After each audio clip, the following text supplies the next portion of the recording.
I'm Teresa Mwangi, the Chief Principal, Limuru Girls, for his own 4 daughters, and he invited the other white settlers to bring their daughters to this school. But over the years, Limuru Girls has grown.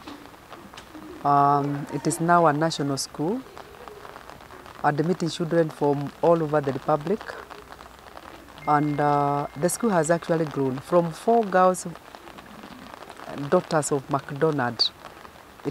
It is now accommodating 2,063 girls. I wanted to give the school a new facelift because of the modern Kenyan girl needs to feel comfortable in classes, in the dorms, in the labs, and in the compound. They really do not understand.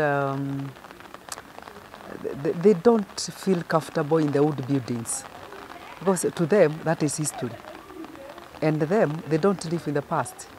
They live in the present and in the future. So it is very important that we modernize the institution.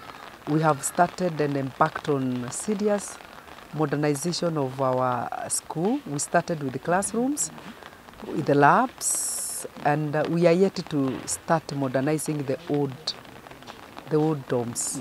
Dears, there are so many old girls who have passed in the hands of this school, great school.